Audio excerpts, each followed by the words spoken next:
pero no se le da de una manera, digamos, heterogénea, de una manera independiente. No, están unidos.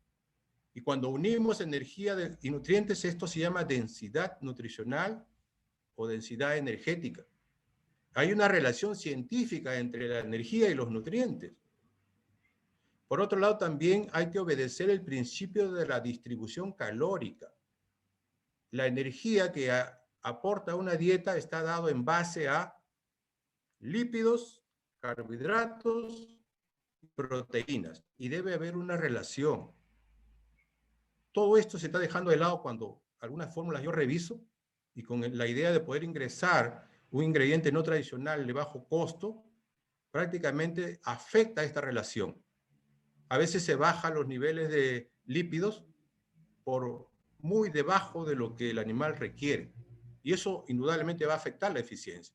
Por un lado, yo puedo reducir el costo de la dieta, por otro lado, puedo afectar la eficiencia. La biodisponibilidad. Generalmente los ingredientes no tradicionales no son buenas fuentes biodisponibles de nutrientes. La calidad de ingredientes que hay. Con mucha pena tengo que decirlo, a veces uno va a una granja y encuentra prácticamente una calidad pésima de los ingredientes, por más barato que lo hayan comprado. El tema de la granulometría, etcétera. Entonces, estas consideraciones hay que tomarlo en cuenta, ¿no? Cuando nosotros queremos hacer una dieta balanceada que tenga una efectividad en nuestro costo de alimentación. La idea no es excedernos ni tampoco crear déficit, porque eso ya es un desbalance.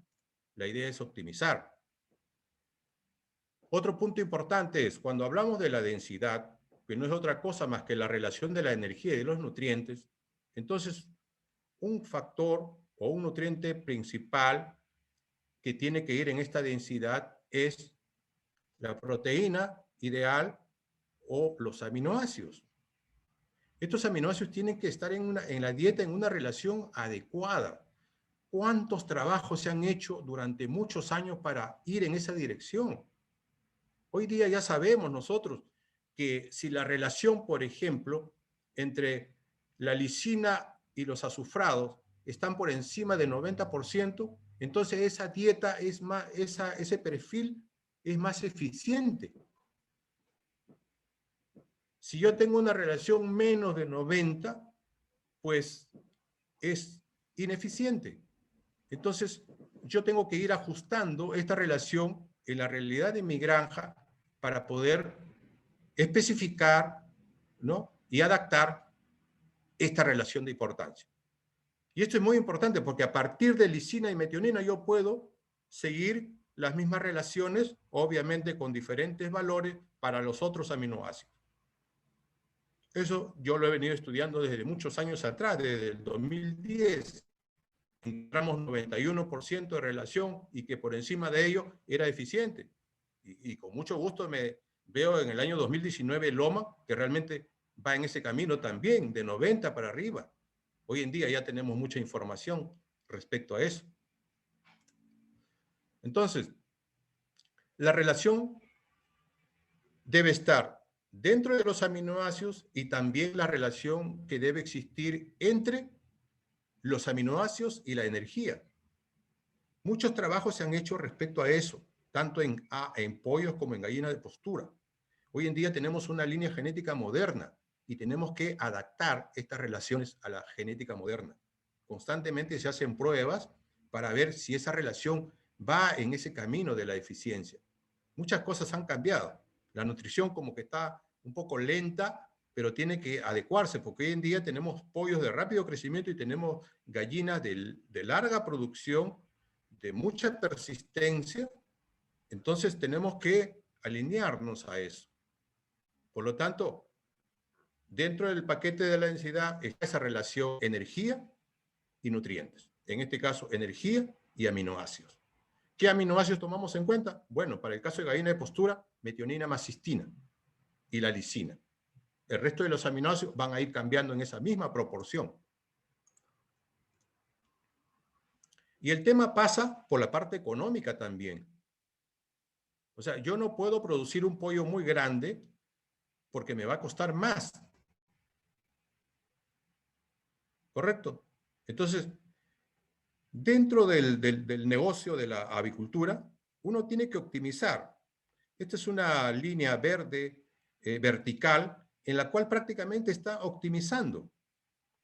El pollo no está, digamos, con el máximo peso, porque el máximo peso está por acá, pero el máximo peso, ¿qué cosa me indica?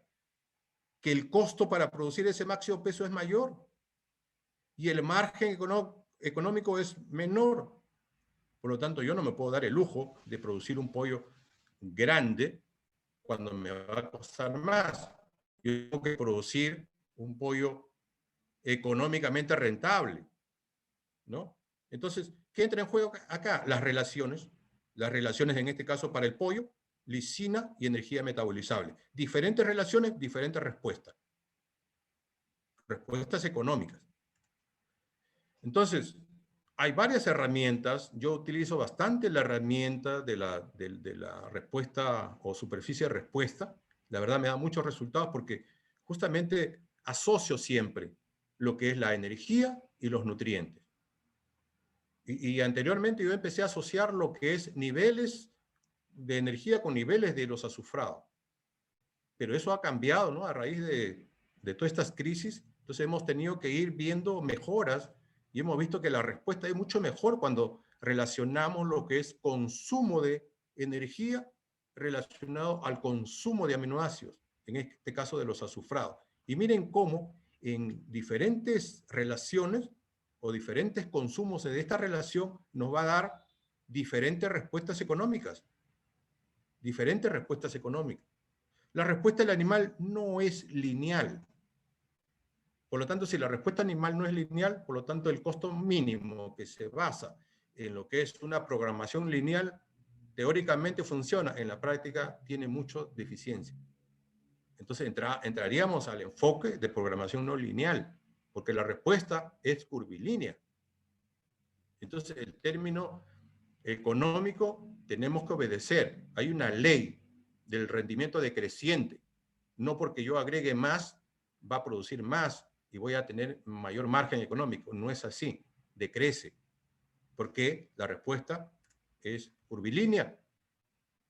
Entonces, siempre hemos estado nosotros trabajando con la superficie de respuesta. Para mí es una herramienta vital en términos de formulación de dietas balanceadas con propósito de eficiencia. Porque a través de ello permite medir, ¿no? Y actualizar constantemente para poder maximizar ese margen económico que hoy día tanto lo necesitamos. Por lo tanto, nuevamente insisto, una dieta balanceada, las relaciones energía y nutrientes y optimizar cuál es el punto. Porque en una granja puede ser un punto, en otra granja puede ser otro punto. Hay muchos factores que están incidiendo en ello, ¿no?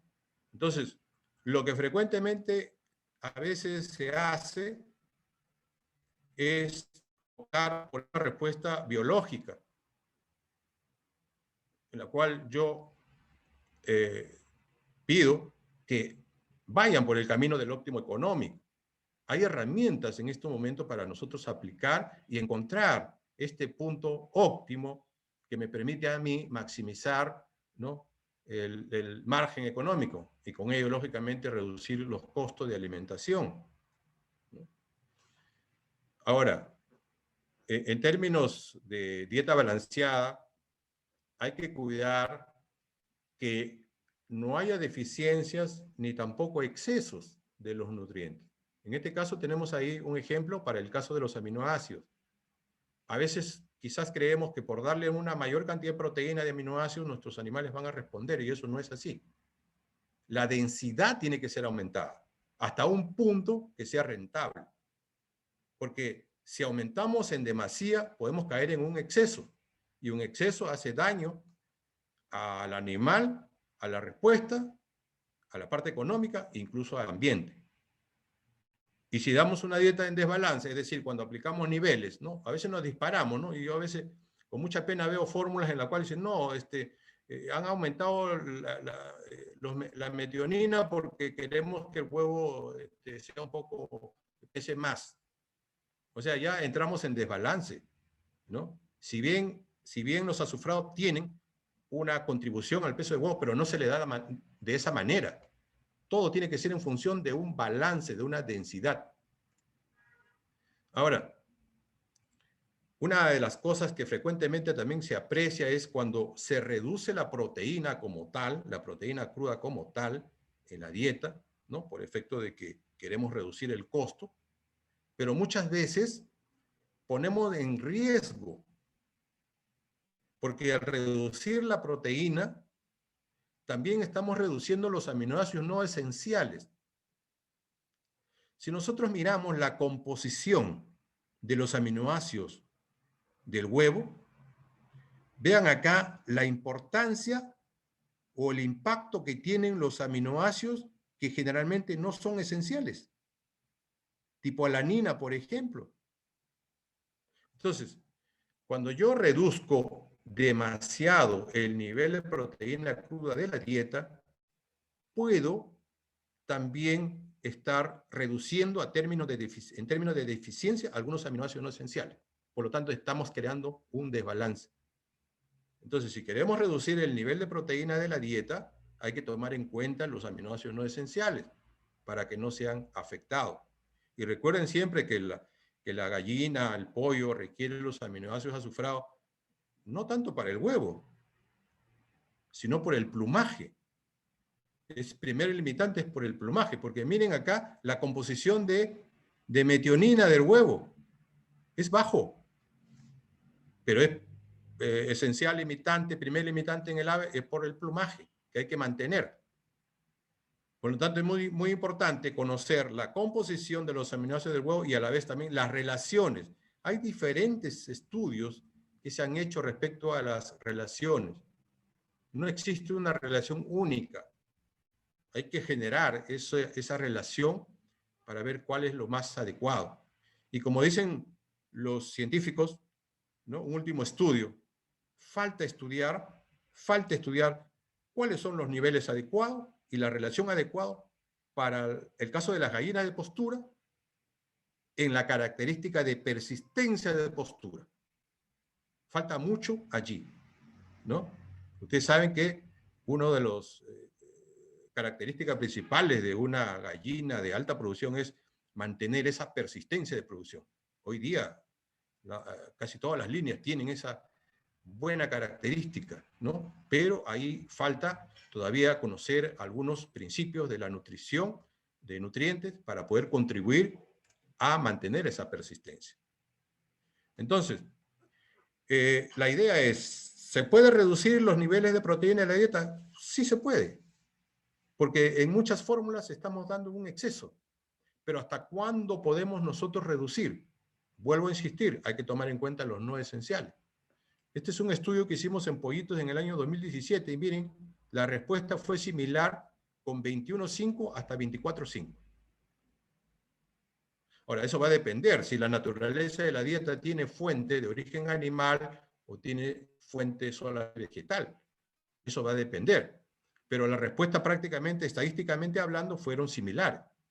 Lo que te está diciendo es que sí es posible poder trabajar con dietas reducidas en proteínas siempre y cuando tomemos en cuenta los niveles de aminoácidos no esenciales en la cual deben de ser mantenidos. Ahora, hay muchos estudios acerca de la relación de estos aminoácidos con la energía y también acerca del consumo de aminoácidos. Es muy importante tomar en cuenta, ¿no? Antes que el nivel, por eso le decía al inicio, olvídense de los niveles, tenemos que entrar a considerar lo que es la parte absoluta, es decir, cantidades, ¿no? ¿Cuánto de aminoácidos requiere una gallina por día? Que es muy diferente cuál es el porcentaje de un aminoácido en la dieta. De hecho, tiene que haber una relación en ello, pero principalmente nosotros empecemos con la cantidad de aminoácidos que requiere una gallina por día. Eso es muy importante. Entonces, hay información al respecto, es muy variable, depende de la edad, depende de la línea, etcétera, ¿no? Para este caso, por ejemplo, acá nos está pidiendo de aminoácidos azufrados 756 miligramos. La línea Lohmann está recomendando 693. Nosotros hace poco terminamos un trabajo, encontramos 676 para gallinas de 80 semanas de edad. Entonces, miren, todo esto se tiene que ajustar. Y a partir de acá, nosotros ya podemos definir un porcentaje, una proporción en la dieta.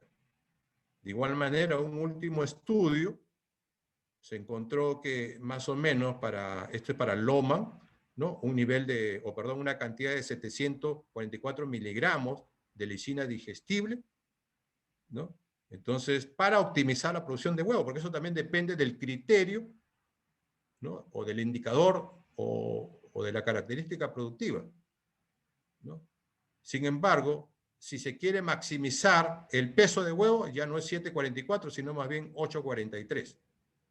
Entonces va variando en función de la característica de interés que yo quiero mejorar. Entonces es muy importante poder tomar en cuenta. Acerca de los niveles de nutrientes, en este caso el ejemplo de metionina, para mantener, digamos, una masa de huevo, reducirla o aumentarla, ¿no? Hay que tomar también en cuenta muchos otros criterios, que no solamente los azufrados tienen que ver allí. Más importantes son los niveles de lípidos que la gallina está recibiendo diariamente. Muchas veces nosotros desafiamos a la gallina reduciendo los niveles de lípidos. Eso es una recomendación que siempre les digo, no hagan eso, porque eso contribuye a poder alterar, afectar la fisiología hepática. El hígado tiene que estar trabajando diariamente para poder sintetizar lípidos que van en la yema de huevo. Entonces, por el apuro de poder rebajar el costo de una dieta, a veces reducimos los aceites de inclusión a cero. Yo no estoy de acuerdo con eso, porque estamos dándole una sobrecarga al trabajo hepático.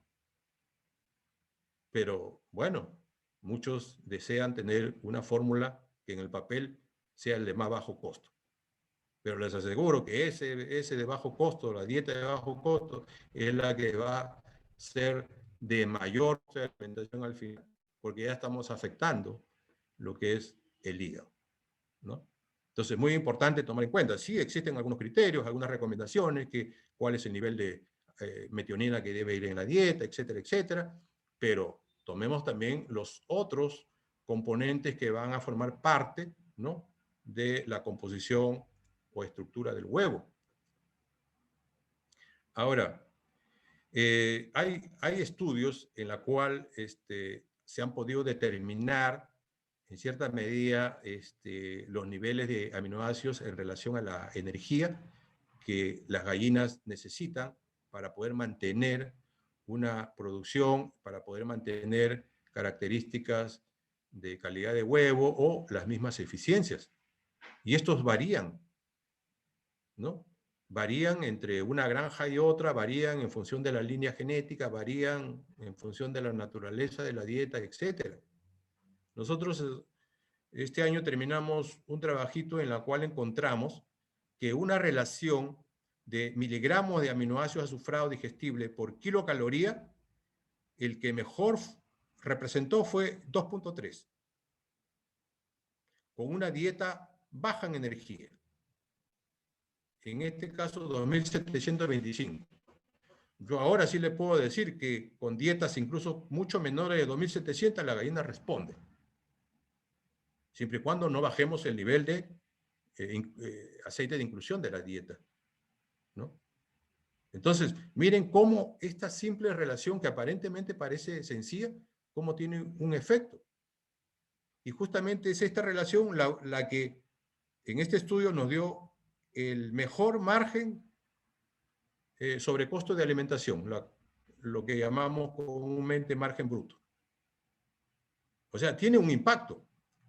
¿Por qué? Si yo le doy una cantidad de aminoácidos para que haya una deposición en el huevo, esos aminoácidos requieren una cierta cantidad de energía para que haya esa deposición.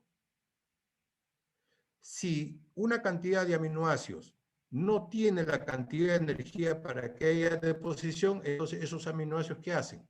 Esos aminoácidos se desdoblan y van a formar parte de la energía.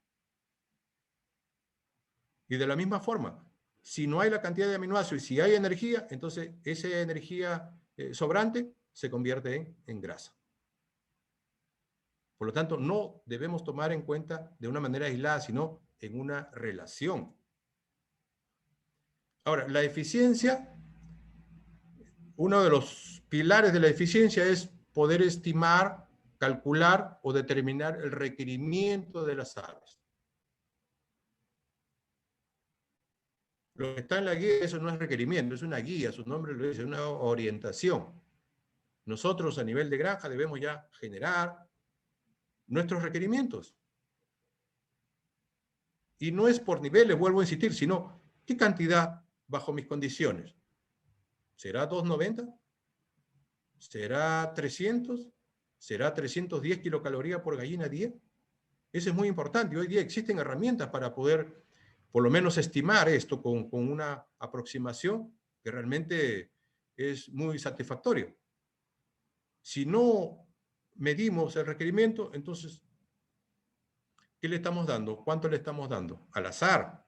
Entonces eso ya va a alejarse de lo que es las eficiencias, ¿no? Entonces, nuevamente, recalcando, hay un trabajo último, por ejemplo, en la cual se ha podido ver que hasta con 2.650 kilocalorías de energía, pues las variables, por ejemplo, de producción de huevo se han mantenido respecto a otro nivel de energía de 2.750. Se han mantenido.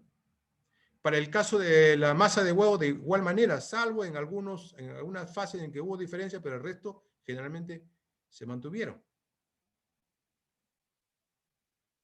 Respecto a lo que es, obviamente, el consumo de kilocalorías, eso sí hubo diferencia porque, de hecho, un mayor nivel implica un mayor consumo de energía. Bueno, nuevamente, ver el tema desde el punto de vista económico. Otro tema también que se falla mucho constantemente es el tema del consumo del alimento. De acuerdo a algunos estudios, se ha visto de que más o menos pudiera haber entre 5 a 25% de pérdidas de alimento cuando no gestionamos muy bien todo el programa de alimentación, cuando no gestionamos, por ejemplo, los comederos, ¿no? La cantidad de comederos que deben de existir y todas las características que deben estar en esa relación, en ese camino de hacer un uso eficiente de los comederos. Entonces hay fallas ahí que aparentemente uno no las nota, pero que si las revisa, entonces podríamos encontrar ahí un punto para que podamos mejorar, ¿no? Es muy importante el tema de la gestión de la alimentación. El procesamiento del alimento también es otro tema de mucho interés, ¿no? Al pollo, a la gallina, especialmente en las fases iniciales, no hay que darle un alimento crudo, porque un alimento crudo implica un desafío grande, no solamente para la salud intestinal, sino también para la respuesta productiva del animal. Por lo menos en esas fases habría que asegurar un alimento procesado, ¿no? Un peletizado, por ejemplo, para el caso de los pollos y para el caso de las pollitas también. Eso por lo menos vamos a contribuir grandemente y especialmente un tema importante que es la salud intestinal, ¿no? Recuerden, el costo de la alimentación está en la salud intestinal. Si descuidamos la salud intestinal, entonces va a haber una gran reducción en el tema de las eficiencias. Por otro lado, otro punto importante como indicador que nos permite a nosotros evaluar las dietas y la respuesta es referido a las eficiencias desde el punto de vista de la conversión alimenticia y la parte de la eficiencia energética. Son dos indicadores que si bien tienen una relación, pero muchas veces no van al mismo ritmo. No necesariamente una buena conversión me va a dar una buena eficiencia energética. Y hay varios ejemplos en la literatura científica y a nivel de campo, porque muchas veces nos sentamos a poder ver los resultados de campo y encontramos que a veces lograr una buena eficiencia alimenticia es descuidar una eficiencia energética. Entonces ahí tenemos que revisar de tal manera de que podamos tomar en cuenta, porque es muy importante considerar lo que es la eficiencia energética. Hay un cálculo en función de los resultados de este estudio en la cual, miren, acá se obtuvo una buena eficiencia, pero finalmente salió caro mantener esa eficiencia. ¿Y esta mejor eficiencia a qué se debe? A mayor energía en la dieta. Una pobre eficiencia, menor energía en la dieta, pero me salió más económica. Entonces, no es lo uno ni lo otro, sino optimizar, encontrar el punto óptimo en el cual me permita a mí poder mantener una rentabilidad. Este es parecido, es un caso parecido, dietas de baja energía son los que me van a dar una pobre eficiencia, dietas de mayor energía me van a dar una buena eficiencia, pero me es más caro, ¿no? Entonces, este tipo de situaciones hay que ir evaluando de tal manera de que nosotros podamos ir en el camino de tener un balance, un punto óptimo, que no es ni mejorar mucho, porque probablemente nos puede costar caro, ni tampoco empobrecer mucho, porque igual nos va a costar caro. Entonces es encontrar el punto óptimo, ¿no? Y el tema para mí, quizás más importante que debemos de tomar en cuenta es ¿y cómo está la salud de nuestros animales? Acá tenemos, por ejemplo, y es muy común, este verano que ha pasado, era muy común ver problemas de salud intestinal en muchas granjas, ¿no? Uno principal, por ejemplo, el parasitismo. Una gallina con parásitos es una gallina que va a reducir sus eficiencias, ¿no? Entonces, por un lado, nosotros estamos queriendo bajar el coste de la dieta, por otro lado, de repente no estamos monitoreando bien la salud intestinal y va a haber pérdidas, ¿no es cierto?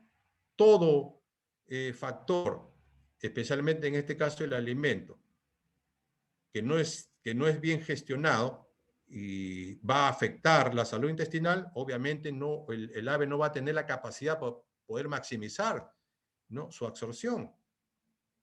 Entonces es muy importante siempre estar midiendo. Hoy en día existen muchas herramientas que nos permiten a nosotros poder medir, ¿no?, cuantificar la salud intestinal. Yo conozco más de 5 tipos de herramientas que existen hoy en día y que son aplicadas a nivel comercial con muy buenos resultados, ¿no?, que permiten poder manejar mejor, ¿no?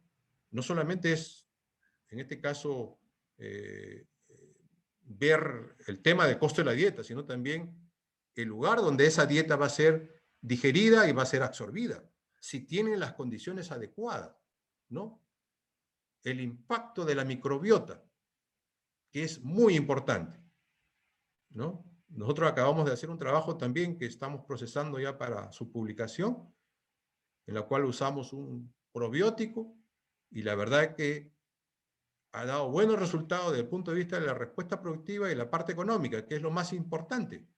Y estamos justificando y explicando a qué se debe. Y una de las razones es simplemente una mejora de la salud intestinal, un balance de la microbiota. Y eso se convierte en ganancias. Es muy importante monitorear los órganos, principalmente el hígado, que es el motor en el cual va a poder generar, fabricar, biosintetizar todos los sustratos, ¿no?, que se requieren para la producción de pechuga, que se requiere para la producción de yema de huevo, albumen de huevo, etc. Todo pasa a través del hígado. Entonces tenemos que monitorear un hígado que está inflamado, un hígado que está por encima de su peso relativo del estándar, es un hígado que está afectado. Algo debe estar pasando.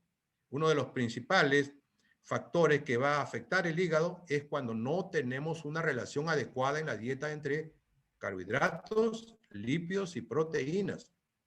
Ya hay estudios ahí. La Universidad de New England en Australia ha hecho unos buenos estudios ahí respecto a esa relación. que afecta a pollitos y a pollitas. Entonces es muy importante tomar en cuenta esa relación y monitorear. Hoy en día he visto muchas dietas a veces que bajamos los niveles de lípidos y aumentamos los niveles de almidón. Exacerbamos fisiológicamente la actividad hepática. Tiene que trabajar más. ¿Para qué? Para producir lípidos a partir de los carbohidratos. Y el hígado se hace susceptible y se presentan cuadros como lo que llamamos hígado graso. Esa foto que ustedes ven ahí no es porque el animal ha estado enfermo, micotoxinas, no. Simplemente desbalance de la dieta. ¿En qué consistía el desbalance? Cero de inclusión de aceite en la dieta, mayor cantidad de carbohidratos. Y miren lo que ocasionamos, ¿no? Esta izquierda, esto es lo que estaba con una dieta balanceada, fueron los pollos del mismo lote, simplemente es que esto de acá tenía una dieta en desbalance. Entonces, es una rutina o debe de ser una rutina que nosotros constantemente, ¿no? Semanalmente, tanto a nivel de los pollos como también a nivel de las gallinas, monitoreemos, ¿no? Cómo está la salud de los órganos principales que están relacionados con la digestión de los nutrientes. Y simplemente acá es el tema del balance entre la energía de los nutrientes o el balance o distribución calórica de la dieta. Imagínense otros temas. Si mi calidad de ingrediente no es, digamos, adecuada, todo va a afectar el hígado. Un punto importante también de la dieta se está referido a la granulometría. Ahí tampoco se está haciendo bien las cosas, ¿no? Hay estudios que indican que hay una granulometría, ¿no? Adecuada para pollos, gallinas y para cada edad. Eso es muy importante. Dentro de sus funciones es poder contribuir al desarrollo de los órganos. Uno de los órganos principales que está relacionado a la digestión es la molleja. Entonces, si nosotros damos un alimento con una granulometría adecuada, entonces nosotros vamos a hacer un buen desarrollo de molleja, ¿no? En el caso que no lo hagamos, entonces esa molleja va a tener un peso relativo menor, por lo tanto su función mecánica que tiene, pues se reduce grandemente y con eso afectamos la eficiencia. Entonces hay niveles de granulometría recomendada que tenemos que hacer uso para diferentes fases de vida de las aves. Ahora, cuando hablamos de los ingredientes, ¿no?, que utilizamos en las dietas, lo primero que normalmente se hace es ver el precio y hacer la fórmula para ver si conviene o no conviene. Aunque últimamente también ya los ingredientes no tradicionales han elevado sus precios, ¿no? Y por lo tanto también hay que tomar eso en cuenta, ¿no? Entonces, una recomendación es, antes que se vea el precio, que si bien es un punto importante que nos permite a nosotros tomar una decisión para incluir o no, o qué nivel de inclusión tiene que ir en la dieta, hay que ver las otras cosas que son igual o más importantes. El control de calidad, la fuente o origen de ese ingrediente, el sistema de almacenamiento, el procesamiento, cómo estamos en inocuidad, micotoxina, pesticida, metales pesados, características microbiológicas, cómo estamos en niveles de nutrientes, energía. Un punto importante, la gran variabilidad que tienen estos ingredientes llamados no tradicionales. Y obviamente la disponibilidad. Entonces, hay toda una secuela, hay todo un grupo de factores que debemos de tomar en cuenta para tomar la decisión de incluir. Un punto importante es el control de calidad, ¿no? Entonces, estos análisis o esta información nos va a permitir a nosotros poder también incluir un nivel óptimo en nuestras dietas. Si un ingrediente X tiene una recomendación de uso que puede ir de 0 a 20%, entonces es muy importante que nosotros realmente, y eso le digo como experiencia, no trabajemos con el máximo. Debemos de trabajar con un punto o con un valor mucho menor, ¿ya? Porque nos estamos arriesgando, vuelvo a insistir, la gran variabilidad de energía y nutrientes que tienen este tipo de ingredientes. El maíz es un ingrediente fundamental en las dietas. Aporta con energía, ¿no? Ya sea para el pollo, ya sea para la gallina. Sin embargo, también tiene algunos componentes que están dentro de los polisacáridos no amiláceos. Los polisacáridos no amiláceos, ¿no? Son un grupo de carbohidratos que realmente la naturaleza digestiva de las aves no tiene la capacidad enzimática para degradarla. Por lo tanto, muchas veces tenemos que utilizar enzimas exógenas para poder contribuir a esa degradación y liberar nutrientes, energía a partir de esto. Sin embargo, tenemos que definir la composición, ¿no? ¿Qué tipo de polisacáridos no amiláceos tenemos en nuestra dieta para luego identificar o seleccionar un tipo de enzima exógena comercial que existe para que haya una afinidad, enzima sustrato? Yo no puedo tener un sustrato y usar una enzima diferente que va para otro sustrato. Muchas veces he visto fórmulas así. Entonces tenemos que tener esa relación. Nivel de energía, claro, lo mejor es utilizar, hoy en día tenemos la información del NIR, que es la información quizás más adecuada que debemos de tener, pero no todos tenemos NIR. Muchas veces tenemos que utilizar de repente una base científica, una base de datos, o también algunas ecuaciones. Existen diferentes herramientas que nos permiten a nosotros calcular. Hace 2 años atrás hicimos un trabajo y encontramos, ¿no?, que esta fórmula de nacimiento que ellos hicieron en el año 2009 y de Lira Chiquiere en 2011, para el caso del maíz, fueron los que mejor resultado nos dio para poder calcular, ¿no?, nivel de energía del maíz, porque es muy variable también, ¿no? Entonces nosotros, para poder incluir el maíz en una fórmula, pues tenemos que tener un valor más o menos aceptable, un valor más o menos aproximado del maíz. Si tenemos la información del NIR, a buena hora. Eso es muy importante. Pero también existen, ¿no?, algunas literaturas en la cual hay ecuaciones que nos permiten aproximar. Nosotros hace unos años atrás también hicimos cálculos de aproximación utilizando características físicas del maíz, tanto para el maíz importado como para el maíz nacional, y eso lo sometimos a la prueba de análisis del NIR, y luego hicimos regresión, y la verdad encontramos que sí, ¿no?, que sí predice nivel de energía a partir de características físicas. Hay información, hay un trabajo muy interesante de Mateos en la cual él ha podido ver cómo los diferentes ingredientes que normalmente utilizamos en la avicultura pues tienen una gran variación, ¿no?, en todos sus nutrientes, especialmente energía.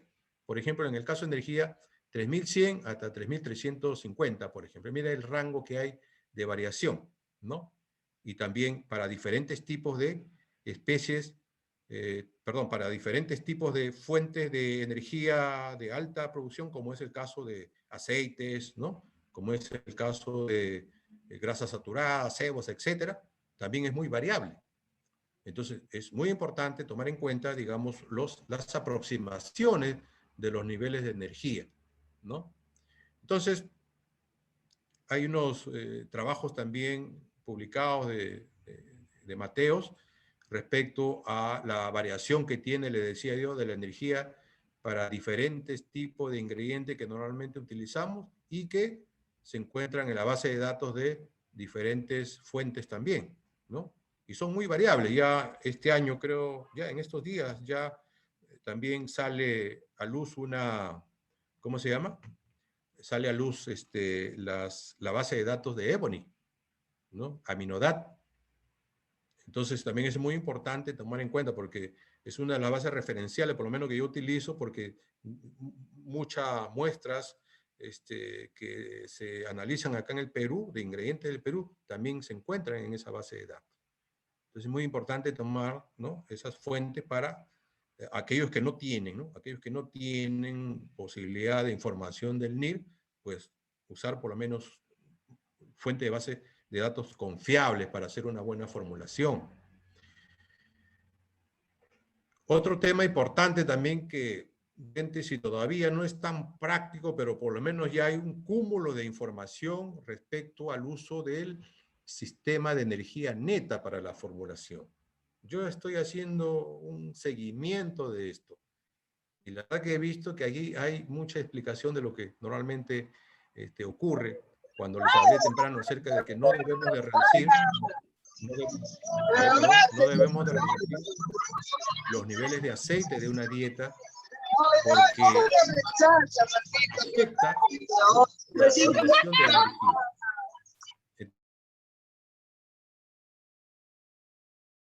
Voy a aperturar su micro, disculpe. Su micro, ingeniero. Ya. Yo también podría hacer la recomendación, ¿no? Que siempre tomen en cuenta, ¿no? Incluso ya pueden de repente hacer algunas evaluaciones a nivel de campo, porque entre la diferencia que hay entre la energía metabolizable y la energía neta es el incremento calórico. Y mucho tiene que ver acá con lo que es la proteína, con lo que es los lípidos y los carbohidratos, a la cual yo denominé temprano lo que es la distribución calórica. Es muy importante, por eso en una última exposición acerca de enzimas, le preguntaba al especialista si ellos tenían estudios acerca de matriz para el sistema de energía neta. Y la verdad que no hay. Sería bueno que ya se empiece a trabajar en eso. Claro, lo que le decía temprano era pues de que muchas veces, y he visto casos en la cual se reduce a cero la inclusión de aceite en una dieta con el fin de poder reducir costos porque el aceite realmente en este momento es muy caro, ¿no? Entonces lo que tienen que ver ustedes también es sopesar, ¿no? Un balance para ver si es conveniente finalmente con el costo de la alimentación o no, ¿ya? Entonces, desde el punto de vista fisiológico o técnico, para el caso de la gallina, por ejemplo, y el pollo también, pues es importante la inclusión de aceites, ¿no? Porque tiene que ver mucho con una mejor asimilación, mejor aprovechamiento de la energía, ¿no? Pero es un tema que se tiene que analizar de acuerdo a la realidad también de cada situación, de cada granja. Por otro lado, el ingrediente soya es uno de los principales porque está aportando, pues, con los aminoácidos que en este caso la gallina requiere para el huevo o el pollo requiere para la pechuga. Pero este ingrediente pues realmente tiene mayor cantidad de polisacáridos no amiláceos, ¿no? Sus niveles van incluso, las tablas holandesas lo consideran como 23.6% de estos polisacáridos no amiláceos.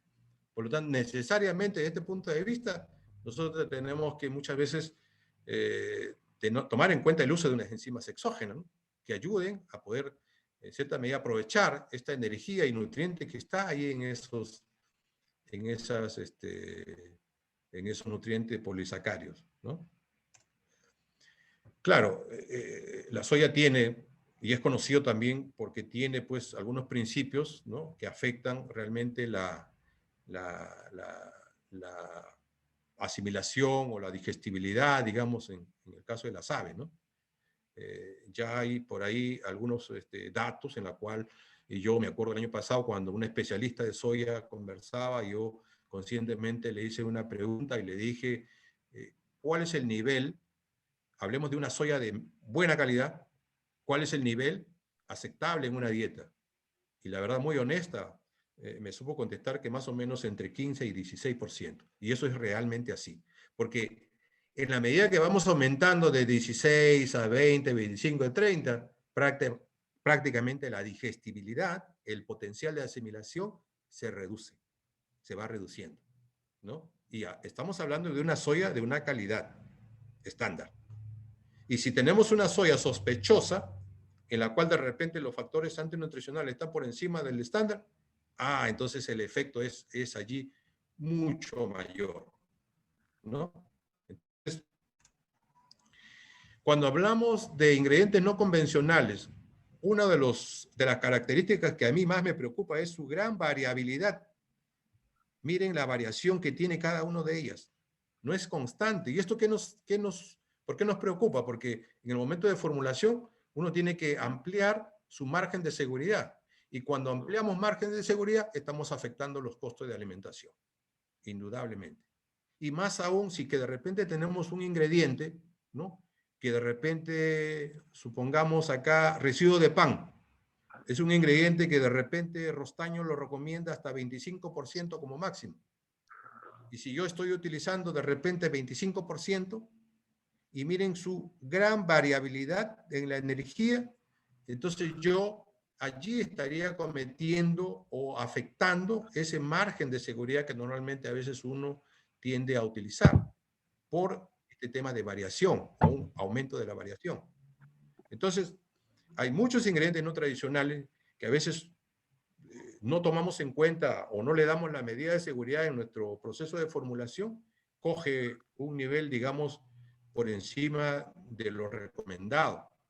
Baja, de hecho, el costo de la dieta, pero finalmente esto nos va a afectar el costo de la alimentación, justamente por este tema de la variabilidad, ¿no? Entonces, es una situación que debemos de tomarlo con mucha cautela, esto. No tanto el precio, como ya decía al inicio, si bien es un factor importante, pero también cómo estamos en la variabilidad. Uno de los ingredientes que he visto que muchas veces se utiliza bastante, la harina de palmiste, ¿no?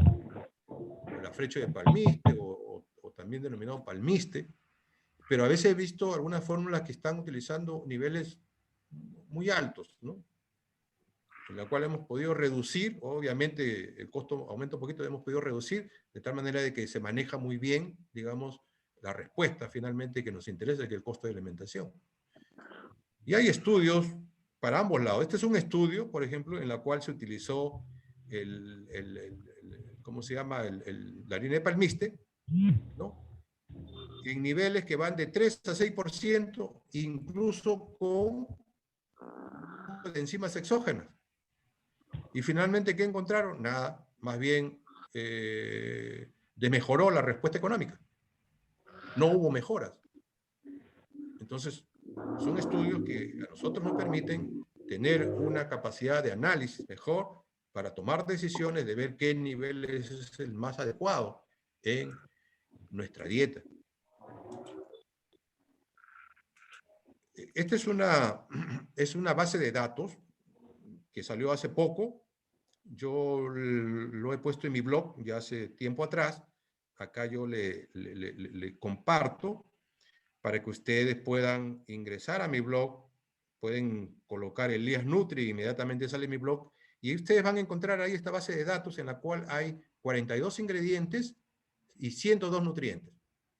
Fue estructurada por la doctora Moss, ¿no? Entonces, lo importante de esta base de datos, porque hay varias fuentes, lo importante de esta base de datos es que nos está dando con mucha aproximación esta variación que debemos de tomar en cuenta en el tema de la formulación, ¿no? Y también nos dice el tipo de polisacario no amiláceo que va a existir en cada uno de estos ingredientes. Y esto es muy importante conocerlo, porque yo no puedo seleccionar una, si es que voy a utilizar una enzima exógena, yo no puedo utilizar cualquier enzima. Yo tengo que utilizar una enzima que esté acorde al sustrato que tengo. Y si no conozco el sustrato que tengo, entonces, ¿cómo voy a decidir qué enzima voy a utilizar? Entonces, tengo que conocer, ¿no?, los sustratos que están en la dieta para poder definir. Les recomiendo, es muy buena, ¿no?, para que ustedes vean desde el punto de vista de la variabilidad de cada ingrediente, podamos tomar las mejores decisiones, ¿no? Y me gustó mucho, hace poco escribió el doctor Mauro Pichalis, escribió esto y decía: el nutricionista con considerable experiencia en el uso de ingredientes alternativos, los verdaderos ahorros tienen un costo, y es el balance lo que determina la rentabilidad. Y afianza lo que le decía al inicio, ¿no? No es que disminuyamos el costo de la dieta, tenemos que buscar un balance, ¿correcto? Eso es muy importante. Bueno, más de la composición, ¿no? Y en esas tablas que les estoy mencionando, realmente van a encontrar una información muy importante, una fuente confiable, en la cual van a definir ingrediente por ingrediente su aporte polisacario específico, ¿no?, de cada ingrediente para tomar decisiones adecuadas. El otro tema de importancia son los aditivos. Son los aditivos, ¿no? Miren, yo no estoy en contra de los aditivos. Para mí, los aditivos son importantes. Estoy intentando... Detrás de cada aditivo, realmente hay mucho esfuerzo, mucha inversión, hay mucha ciencia. Y eso es bueno. Sí, justo, pero una recomendación técnica que yo les puedo dar es que estos aditivos siempre tienen que ser evaluados. Hay que evaluar los aditivos. Y un punto importante de evaluación es cómo está el retorno de la inversión. Es decir, si yo invierto $5, ¿no? Hay por ahí algunos estudios que indican que más o menos en aditivos podemos aumentar el costo de la dieta, ¿no?, entre $30 o más. Entonces, a buena hora, si es que se invierte esa cantidad de dinero en aditivos, pero ¿cuánto retorna? Entonces yo creo que una evaluación de interés viene a ser este análisis del retorno de la inversión. Acá hay un ejemplo, ¿no? Acá hay un ejemplo. Esta diapositiva creo que está grabándose, pero igual yo toda esta diapositiva la tengo ya colgada en mi blog también, ahí la van a encontrar ustedes, para que de repente les pueda servir con una orientación de tal manera que puedan calcular también, ¿no?, cómo es el ROI de los aditivos que ustedes están utilizando. Generalmente, solamente para explicar un punto, generalmente a veces utilizamos aditivos y no sabemos por qué. De repente porque el vecino, la granja vecina usa y le va bien y yo también lo quiero usar. Quiero estar a la moda. Algo así. No. Lo primero que se tiene que hacer es identificar. Hay que identificar qué problema tenemos, cuáles son las causales. Y en función de eso ver si es que hay un aditivo, ¿no?, con el propósito de ir mejorando ese problema. Hay muchas consideraciones a tomar en cuenta y les puedo dejar para que ustedes finalmente lo analicen y vean realmente si que es factible que estemos utilizando un aditivo bajo las condiciones propias. Claro, muchas veces hacemos trabajos experimentales y probamos aditivos y no funciona, pero generalmente, ¿no?, hoy en día ya muchos estudios están incluyendo los desafíos, ¿no? En el campo hay muchos desafíos. Entonces ahí realmente se ve o aflora, ¿no?, el potencial o la importancia que tiene un aditivo, ¿no? Uno de los aditivos que yo también defiendo mucho es el uso de los fitogénicos, ¿no? El tema es, hay que ubicar qué tipo de fitogénico, qué tipo de principio activo tenemos que utilizar para las condiciones. Pero realmente esto es muy importante que lo utilicen. Cuando se han hecho una encuesta para que los nutricionistas puedan opinar acerca de por qué utilizan fitogénicos, y la mayoría opinó por que mejora la digestibilidad. Y eso es cierto, porque ciertos estudios que hemos hecho, hemos encontrado una mejora de la respuesta.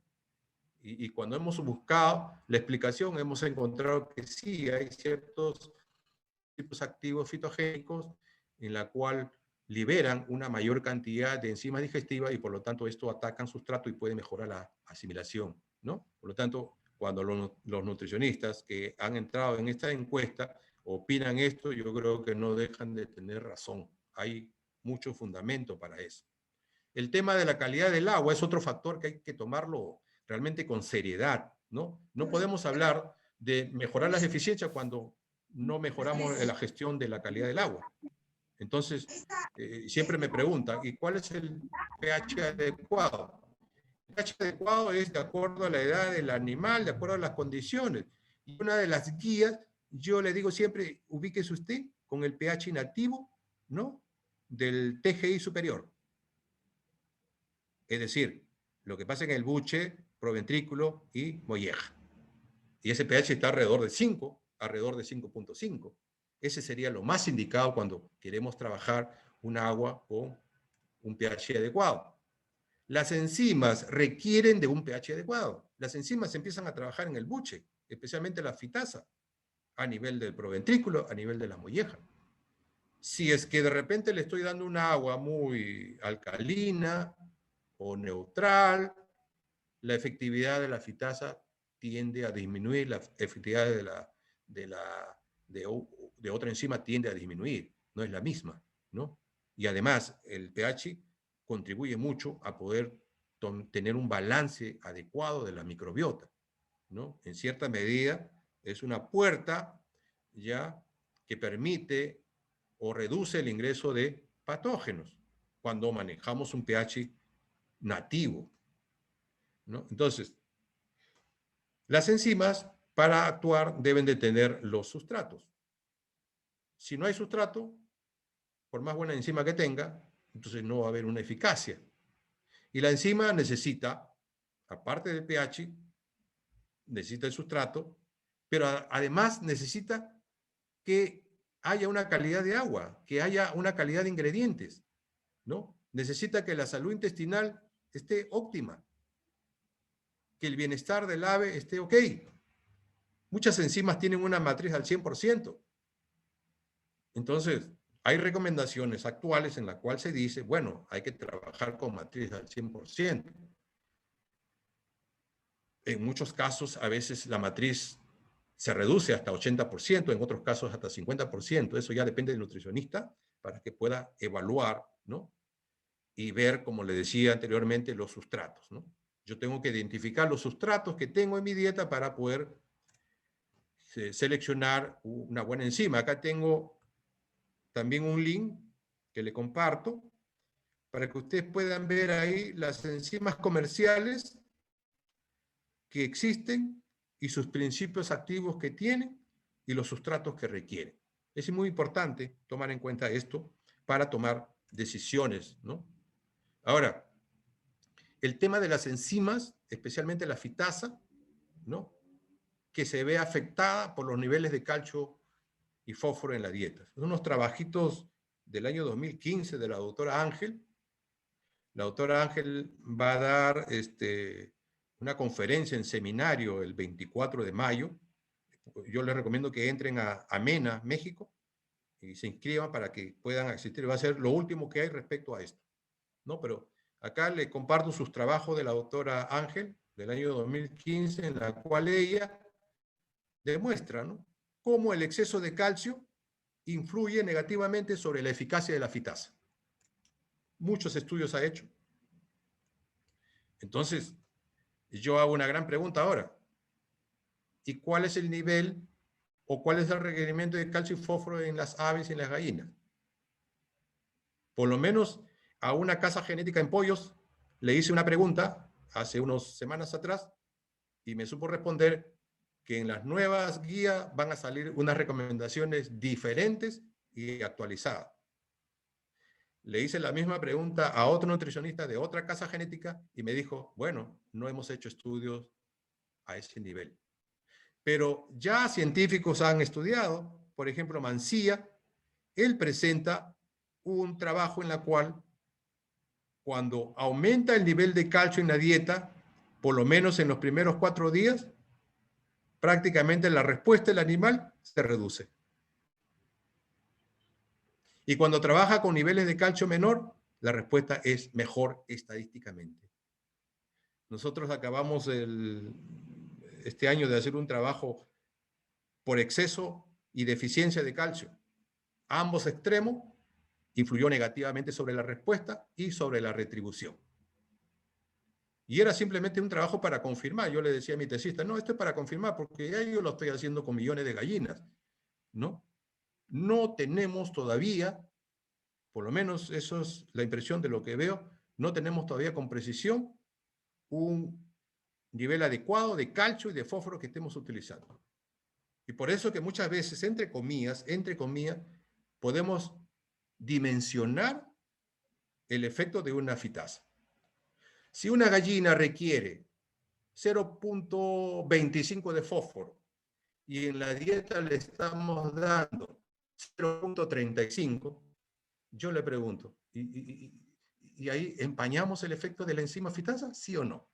Entonces acá hay mucho hay mucho que hacer todavía. Ya nosotros en el año 2016 hicimos un trabajo que lo expusimos en el 2017 en la cual usamos dietas sin fosfato. Y nos dio resultado. El año pasado, 2020, en el Poultry se presentaron trabajos en la cual también utilizaron dietas sin fosfato con buenos resultados, incluso con niveles de fósforo no fítico mucho menores de lo que nosotros acá utilizamos. Porque acá nosotros utilizamos casi 0.26. 0.26. Entonces, yo creo que acá, en las nuevas guías recomendadas que hay, y de hecho ya he visto, creo, una exposición de la semana pasada de Highlight en la cual he visto los perfiles de fósforo disponible y los perfiles de fósforo digestible, que es otro tema también que tenemos que estar en esa moda, ¿no? Son mucho menores de lo que normalmente estábamos utilizando. Ahora, otra pregunta que siempre también hacen es, ¿y las aves de menor edad, podemos o no podemos incluir enzimas? Mi recomendación es que las enzimas hay que usarlas en las dietas reformuladas, es decir, con matriz. No soy tanto del tema de suplementación o el llamado on-top, ¿no? Más me apego a lo que es la parte de la reformulación con matriz. Miren acá un ejemplo, ¿no? Miren acá un ejemplo en la cual están evaluando dos enzimas fitasas diferentes, ¿no? Y dos niveles diferentes. Y miren ustedes acá, en la edad de 1 a 21 días, la respuesta no es la misma. La respuesta es diferente. En una, con mayor dosis, funciona mucho mejor. En otras, con la misma dosis, no funciona bien. Se tiene que duplicar la dosis prácticamente para que pueda llegar, siquiera a pestañear la respuesta de otro grupo de aves con esta dosis de la enzima. Entonces, hay diferencias, ¿no? Quizás alguna enzima, he leído bien este trabajo, y resulta que este tipo de enzima trabaja mucho mejor a un pH, a lo que decíamos antes, el pH nativo de tanto el buche, la molleja y el proventrículo. Mientras que la otra enzima, no tiene una buena efectividad a ese nivel. Entonces, todo este bagaje de literatura que tenemos que tomar en cuenta, y está ahí en una de las recomendaciones de uso de un aditivo, tenemos que tener la información, ¿no? Entonces, cuando hay una enzima, uno lo primero que tiene que hacer es buscar información. Si no hay información, ya uno está un poco dudoso, ¿y esto será o no será? ¿No? Bueno, ya para terminar en esta penúltima diapositiva, algunas observaciones que debemos de tomar en cuenta, siempre ya a nivel de campo, que todavía hay mucho por hacer. Una de las primeras es que no irse tanto, o por lo menos estar muy apegado a lo que es minimizar el costo de la dieta. Tenemos que optimizar coste de alimentación. Otro lado, no hay que ir con los rangos máximos de los ingredientes no tradicionales. Tenemos que optimizar un nivel de uso práctico. Hay que tener reporte de composición, ¿no? Pero de fuente confiable. Hay que tomar en cuenta la variación que tienen los nutrientes dentro de estos ingredientes, ¿no? Tanto del maíz y de la soya, pero no tanto también, o no dejar de lado también de los ingredientes no convencionales. El contenido alto de proteína cruda en las dietas. La podemos reducir siempre y cuando no afectemos los aportes o la relación de los aminoácidos no esenciales. Y los niveles altos de calcio. Sinceramente le voy a decir que estamos exagerando los niveles de calcio que le estamos dando a nuestras aves. Contenido alto de fósforo, ¿no? Los requerimientos van a ir ya actualizándose, pero desde ya les digo que sí, ¿no? Hay que optimizar el nivel de fósforo para poder mejorar la eficacia de una fitasa. Si no, estamos empañando, ¿no? Estamos empañando. La digestibilidad de nutrientes también, ¿no? Usamos un ingrediente no tradicional, entonces hay que tener una fuente confiable. ¿Y cómo estamos en digestibilidad de nutrientes de este ingrediente? Ahí hay diferencia, ¿no? Contenido de energía metabolizable. Hay que considerar la variación. Ahí se toma en cuenta bastante lo que es las desviaciones estándar de la energía, y ahí podemos regular o adaptar, ¿no?, los niveles de energía a media deviación estándar, una deviación estándar. Yo creo que con eso nos aproximamos mucho mejor a su valor más verdadero, ¿no? Dietas altas en energía metabolizable, el efecto de la enzima, ¿no? Y también le pregunté a un especialista en enzimas que en estos días hizo una conferencia y le pregunté si es que una enzima trabaja igual una dieta sin lípidos, perdón, sin aceite de inclusión versus otra dieta con aceite de inclusión. Y la verdad que no me dio respuesta, pero lo que yo sí tengo como experiencia de campo es que no funcionan igual. La respuesta es diferente. Entonces, control de la calidad de los ingredientes, ¿no? Eso hay que tomarlo ya como rutina. Formulación bajo los principios de dieta balanceada, que es lo primero que yo les manifestaba. Los niveles de nutrientes descuidados. A esto me refería cuando le hablaba yo de la distribución calórica. Hay que tomar en cuenta cómo estamos con el almidón, cómo estamos con los lípidos, cómo estamos con las proteínas.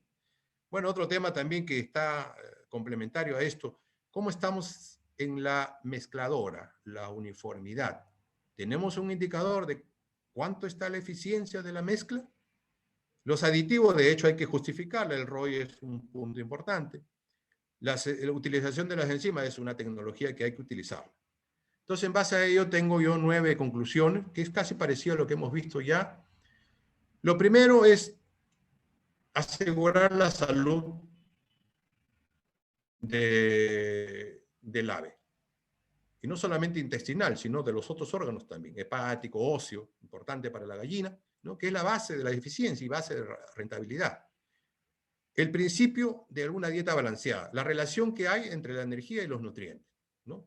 Las líneas genéticas modernas, y esto más que todo es para la gallina de postura, presentan una mejor longevidad y una mejor persistencia. Por lo tanto, nosotros tenemos que actualizar los niveles de nutrientes y energía para poder mantener en alto estos indicadores.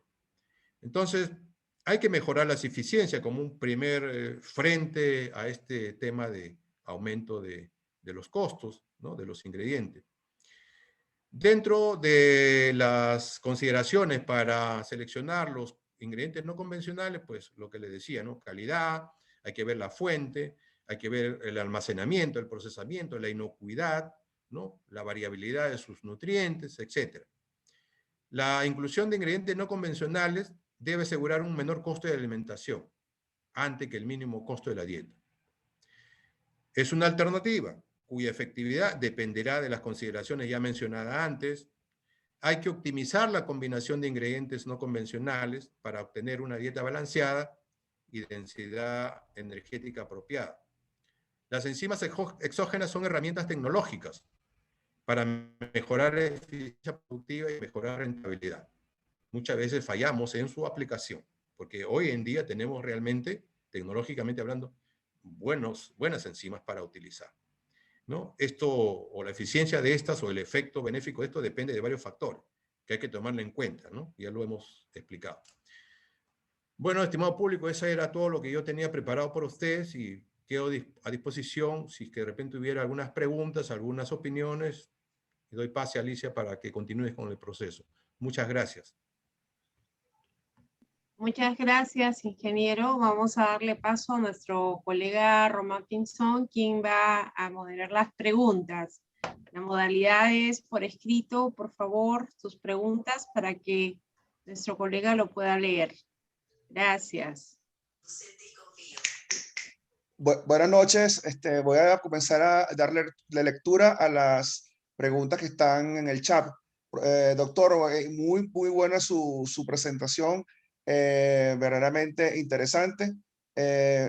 Acá en Venezuela un comentario mío, o sea, un comentario al respecto. Nosotros estamos implementando o estamos cambiando o intentando buscar el punto de equilibrio entre lo que se estaba diciendo de una dieta balanceada en la cual tengamos una excelente eficiencia, pero que a la vez sea rentable. Entonces, hemos hecho 2 o 3 cambios, pero hemos visto que hemos aumentado eficiencia, pero no es tan rentable como pensábamos, y bueno, estamos buscando ese punto de equilibrio. Entonces, bueno, voy a dar lectura a la primera pregunta que la realiza Oscar Briceño. ¿Bajo qué condiciones se podría tener un alimento para aves que no contenga lípidos nada o cero? Perdón, nada o cero.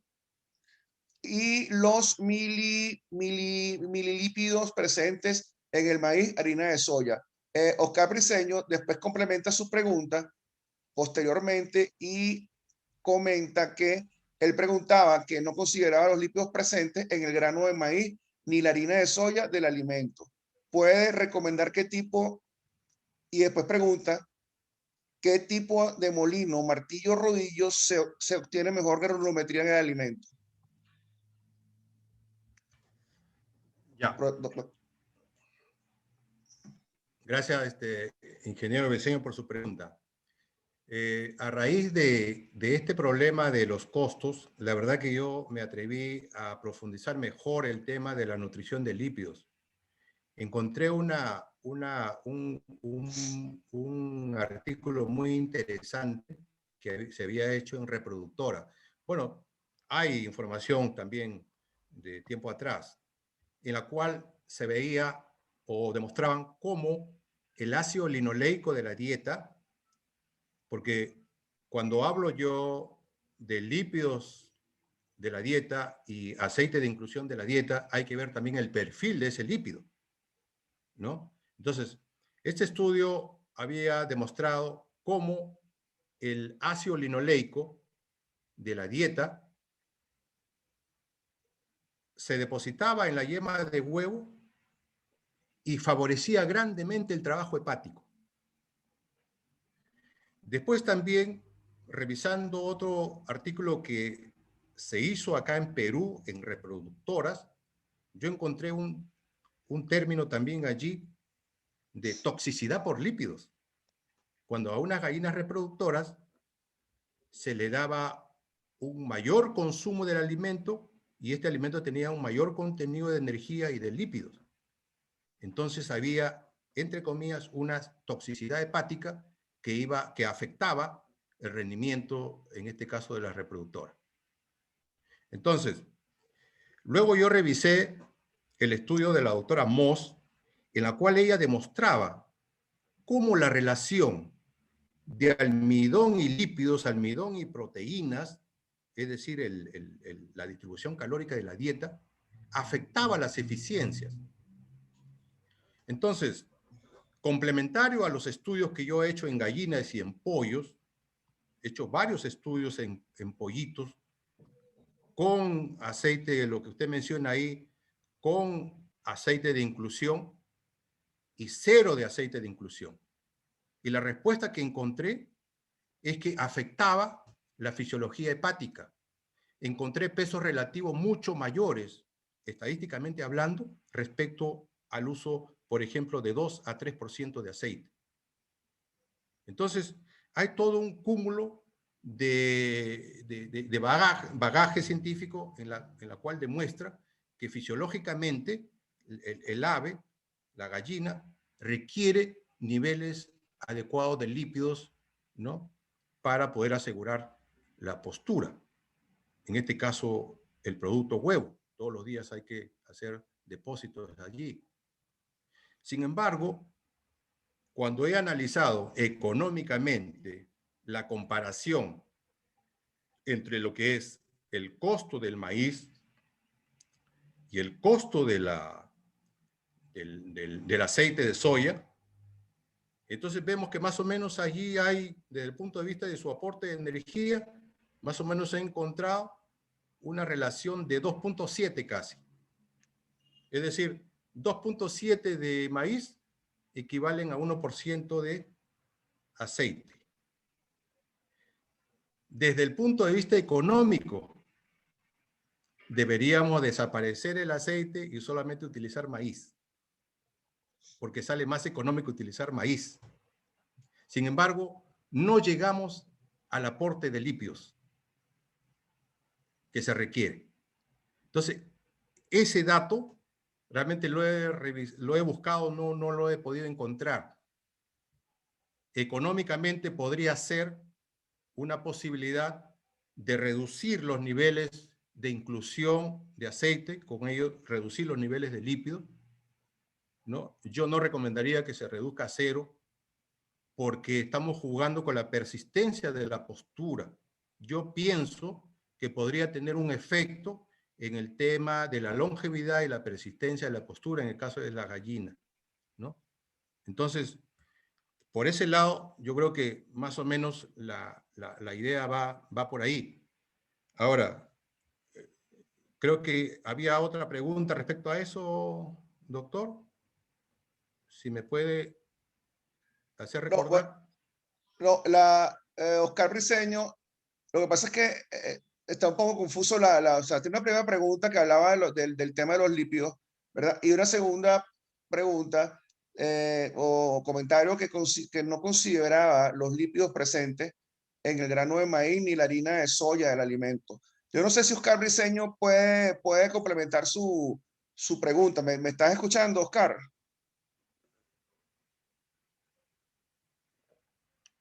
Bueno. ¿Aló? Bueno. Bueno, profesor, si no seguimos con la pregunta de Luis Gómez, ¿cuáles serían esas herramientas para evaluar la salud intestinal de las aves? Ya, hay una herramienta que se llama ISIS. Es un tipo modelo matemático, tipo un software, en la cual se ingresan los datos de campo, ¿no? De diferentes características, ¿ya? Y te puede dar un indicador en la cual mide en qué condiciones está la salud intestinal. Y en función de eso, hacer una reestructuración, de repente hacer, digamos, una mejora en ese sentido. Entonces, yo recomendaría que a nivel del Google puedan ustedes colocar ISIS, ¿no? Salud intestinal, aves, y realmente van a encontrar una mayor información al respecto.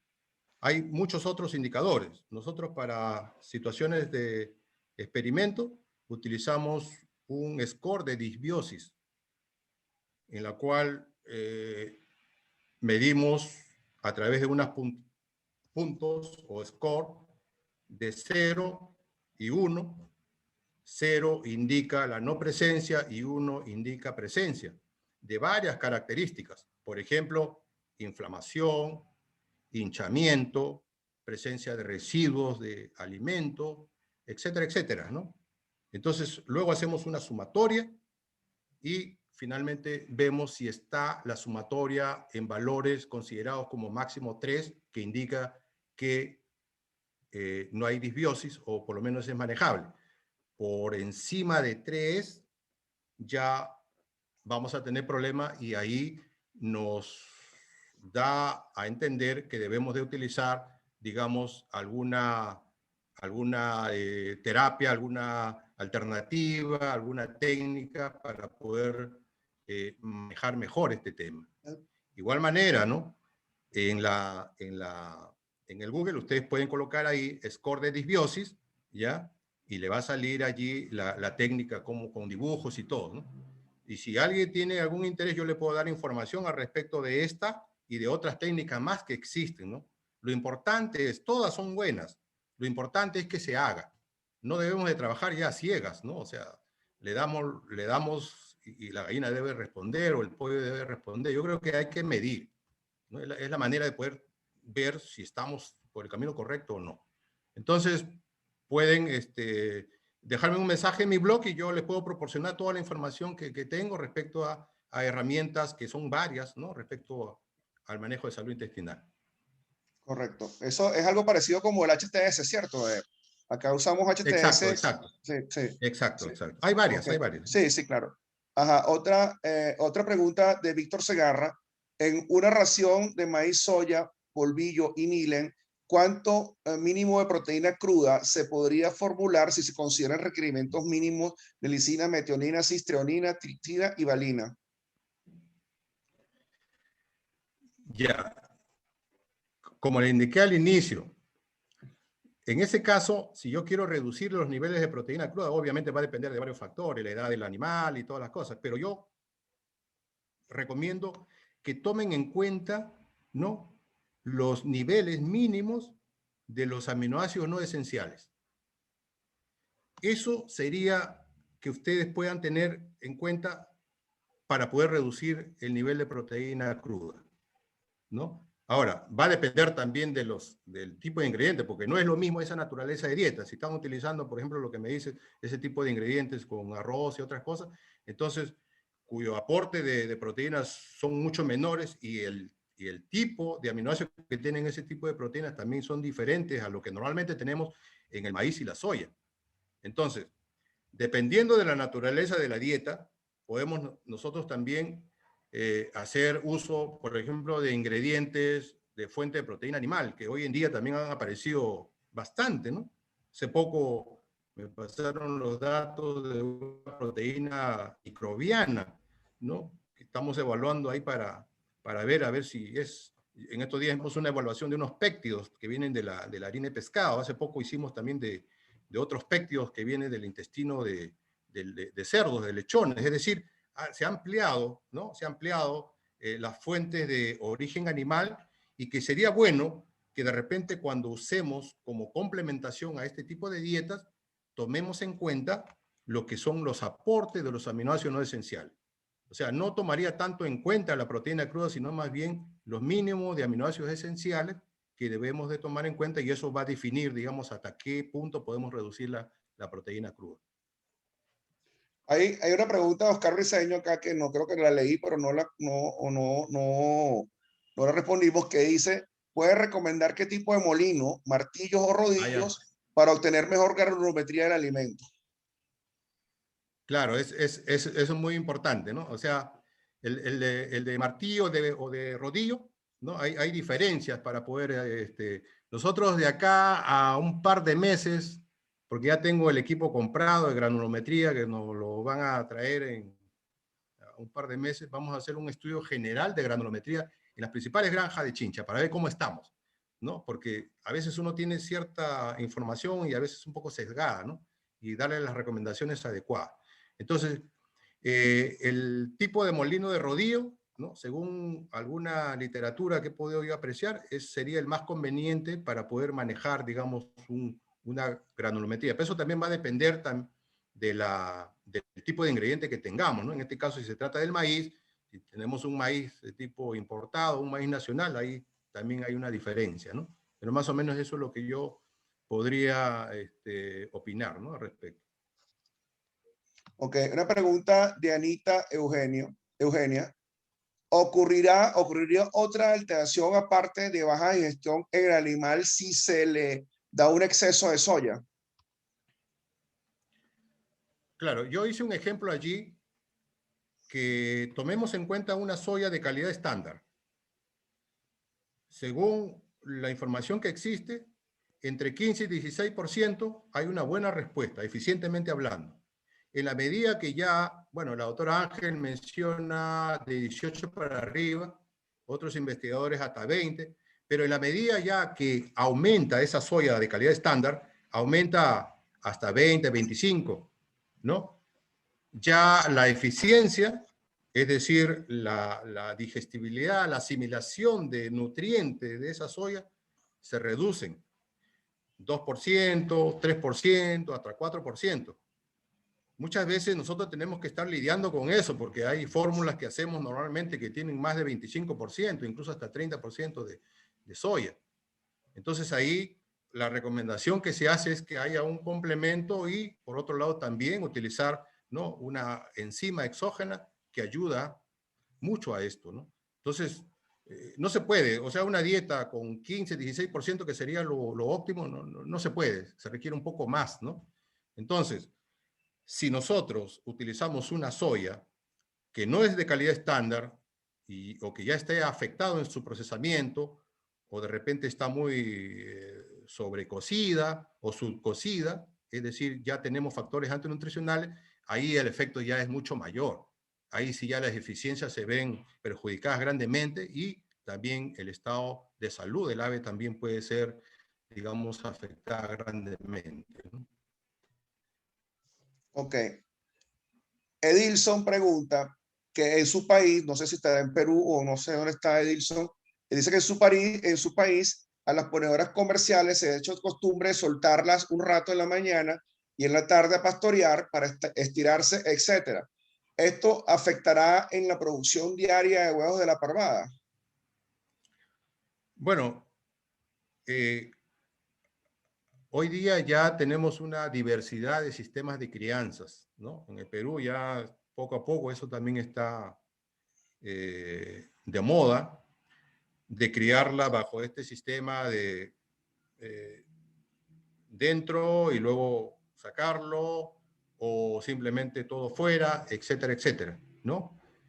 Entonces, de hecho que una gallina cuando está sometida a este tipo de situación, su requerimiento varía, ¿no? No es lo mismo una gallina que esté, digamos, en un casillero o en una jaula, tiene un requerimiento de repente estándar. O si de repente está criándose en piso, en un galpón, bajo una densidad de crianza normal, tiene un requerimiento. Pero si ya estas gallinas de repente en un tiempo, unas horas, son sometidos al pastoreo o caminan, entonces el requerimiento cambia, el requerimiento varía. Si no consideramos ese gasto, obviamente las gallinas van a ser afectadas. Fisiológicamente hablando y desde el punto de vista del bienestar del animal es bueno, ¿no? Yo, por ejemplo, recomendaría que el levante se haga en piso, ¿no? Y que luego ya se lleven a jaula. Fisiológicamente eso es bueno para la salud de la estructura ósea y luego para la salud de la médula ósea, que es muy importante para poder mantener calidad de huevo. Pero muchas veces eso por cuestión de logística, de costo y todo, no se puede. Muchas veces uno tiene que lidiar con la fisiología, hasta qué punto uno puede ir. Entonces, eso podría ser una buena sistema, ¿no? Siempre y cuando tomen en cuenta los requerimientos que son variables, ¿no? Para que finalmente no afecte, digamos, la respuesta productiva. Ok.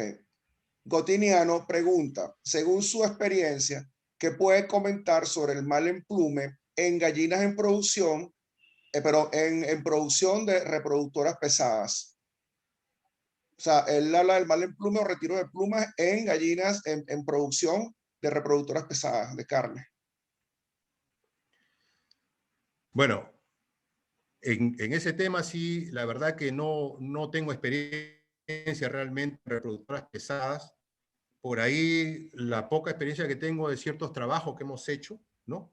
Pero en ese tema la verdad no podría de repente considerar que una gallina, un ave en general, los primeros aminoácidos esenciales limitantes que tiene por efecto del plumaje son los aminoácidos azufrados.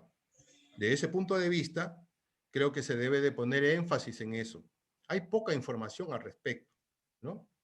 Entonces yo creo que si bien habría la posibilidad de que hubiera alguna deficiencia de repente en ese proceso, en esa fase, que quizás podría afectar, digamos, el emplumamiento, ¿no? Como normalmente hay a nivel de producción de gallinas. A veces también hay un mal emplumamiento, ¿no? Y no se nota eso, especialmente las gallinas cuando entran a la edad de 14, 15, 16 semanas en la cual están mudando, a veces no tomamos en cuenta, digamos, los aportes de los aminoácidos azufrados, digamos, para poder abastecer todo ese cambio fisiológico normal, ¿no? Entonces yo podría de repente recomendar que se fije, digamos, las recomendaciones de los azufrados que se está dando en esa fase de las reproductoras de producción, ¿no? Para ver si realmente se está cumpliendo o no.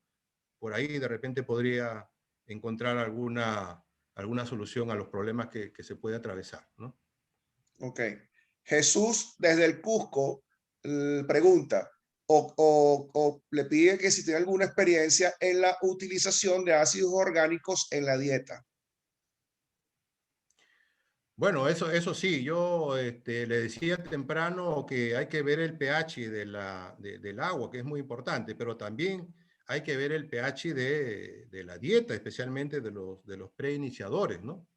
Hemos hecho trabajos, sí, hace años atrás, y en algunas empresas fuera también utilizamos bastante los ácidos orgánicos para poder mantener un pH de preiniciadores muchas veces cercano a 6, que es muy importante, ¿no? Muy importante porque yo manejo el agua, por ejemplo, con un pH adecuado de 5.5, pero a la vez también tengo que manejar un alimento, ¿no? Con un pH también que esté alrededor de 6, por ejemplo, o un poco menos. Eso ayuda mucho para poder manejar lo que es el balance de la microbiota. Yo le pongo bastante importancia al balance de la microbiota en el TGI superior, lo que es buche, molleja y proventrículo. Realmente es muy importante tomar en consideración. Entonces, los ácidos orgánicos, a veces uno utiliza, hay diferentes variedades también de ácidos orgánicos, uno puede utilizar de repente para que pueda tener un efecto allí a ese nivel, pero también ácidos orgánicos protegidos para que tengan efecto en el tracto gastrointestinal, digamos, inferior, es decir, a nivel intestinal. Entonces, eso va a depender también del problema que nosotros tengamos y de qué situación queramos nosotros mejorar, ¿no? Pero sí, indudablemente es bueno el uso. El tema es utilizar el más adecuado, el que sea económico y realmente que podamos mejorar nuestra respuesta productiva, ¿no? Si es que es el caso de que haya una deficiencia de ese nivel, ¿no? Ok. Cotidiano pregunta, ¿considera usted oportuno el uso de enzimas desde el inicio del levante en reproductoras de carne, ya que hemos encontrado diferencias en peso de las aves, en el peso de las aves versus un alimento convencional con consumos iguales de alimentos? ¿Qué puede comentar? Y hace otra pregunta, en cuanto que hace referencia usted a la reformulación con matriz. Esa es la segunda pregunta. Claro, yo sí recomendaría que las enzimas se puedan utilizar ahora más que nunca, ¿no? Porque realmente cuando usamos una dieta maíz-soya, realmente hay todavía allí sustancias indigeribles. Entonces, que abren un espacio para que las enzimas exógenas puedan tener un efecto. Ahora, el tema es identificar, ¿no? Como dije al inicio, qué enzima es la más adecuada para poder utilizar en esas fases, si es en el pollo, por ejemplo, de 0 a 14 o de 0 a 21. Eso es muy importante. Ahora, por otro lado, no soy tanto de poder, o rehúso mucho de poder utilizar el término de on-top, ¿no? Realmente yo las enzimas lo he venido utilizando ya desde años atrás, ¿no? Con experiencia de campo, y la verdad yo recomendaría de que generalmente se pueda hacer con matriz. El tema está en que si usamos una buena enzima, de repente podemos darle una matriz o maximizar su matriz, ¿no? O de repente también reducirla a un nivel adecuado, ¿no? Generalmente tengo a veces por hábito utilizar una matriz con 80%, con 70%, algo por ahí, ¿no? Para poder de repente no tanto entrar al término, al tema que después pueda yo tener un problema de deficiencia, porque a veces hay varios puntos críticos que de repente no se está tomando en cuenta, ¿no? Por ejemplo, es el tema de la homogeneidad de la mezcla. Yo tengo una buena enzima, pero si de repente no estoy seguro que de la homogeneidad de la mezcla, entonces yo trabajar con una matriz de 100% podría de repente no ser el adecuado y crear finalmente una... No porque la enzima sea mala, sino porque tengo de repente un problema a ese nivel, ¿no? De igual manera, ¿no? Yo no puedo utilizar, eso sí, para mí es claro, yo no puedo utilizar una matriz al 100% si no gestiono antes la calidad de los ingredientes y del agua. Así de claro, ¿no? Y yo creo que acá los laboratorios deben trabajar mucho en eso, porque, y siempre hablo con ellos y les digo, ustedes deben de hacer un trabajo también de asesoramiento técnico, de poder manejar el tema que a mí me preocupa mucho, que es la homogeneidad de la mezcla, ¿no? Y de la calidad de los ingredientes y del agua. La efectividad de la enzima depende, si bien de factores importantes, como ya le decía el anterior, que es el pH y el sustrato, pero también va a depender de estos tipos de factores que hay que considerarlo, ¿no? Entonces eso es bien relativo, porque una granja versus la otra es totalmente diferente y hay ciertos, a veces, controles o a veces factores que no podemos controlar bien. Entonces, ahí va a depender, digamos, la matriz, el porcentaje que yo le pueda asignar. De ser buenas, las enzimas son buenas, pero hay que ver si la realidad en la cual lo vamos a aplicar, ¿no? Podemos matrizarla, no de repente al 100%, porque también la matrizo al 100% cuando veo que todo está seguro y rinde y hay una buena respuesta. Entonces eso es importante también aclararlo, ¿no? Que es desde el punto de vista técnico en su aplicación es relativo esto. Ok. Víctor Segarra pregunta, ¿qué opina de la superdosis de eficasa? ¿La recomienda? ¿Tiene alguna experiencia? Eso también es muy importante, ¿no? Yo, por ejemplo, soy de la idea crítica, ¿no? Cuando uno formula, más o menos tu dieta tiene alrededor de 0.3% de fósforo fítico. Entonces, hay muchos estudios, ¿no? Hay muchos estudios en los cuales superdosis funciona. En cierto momento yo la he podido utilizar y quizás en otro momento la podría utilizar superdosis, dependiendo de las condiciones. Pero hay que ver bien, ¿no? Si realmente, porque de esos 0.3% que tiene de fósforo fítico, a veces teóricamente hacemos diseño en los cálculos y de repente podríamos pensar que con una superdosis podríamos liberar todo el fósforo fítico y asimilar todo eso, y en realidad eso no pasa en el intestino, ¿no? Entonces, hay varios criterios para tomar en cuenta allí. ¿Qué pasa si yo de repente no manejo bien el tema del requerimiento o la dosis adecuada de fósforo que necesitan las aves en una fase determinada? ¿Qué pasa si de repente le estoy dando de más, como yo sospecho y realmente es mi opinión? Entonces, la eficacia de una fitasa va a ser empañada, ¿no? Porque una fitasa debe de responder cuando yo tenga un conocimiento aproximado del requerimiento real de fósforo de una dieta. Y en función de eso yo puedo definir, ¿no? Con la matriz, con el tipo de enzima que voy a utilizar, y puedo tomar la decisión de usar una superdosis o no. Entonces yo creo que esa técnica sí se recomienda, pero no siempre, sino bajo ciertas condiciones en las cuales uno tiene que ser muy analítico para poder hacer este tipo de aplicaciones bajo condiciones ya comerciales, ¿no?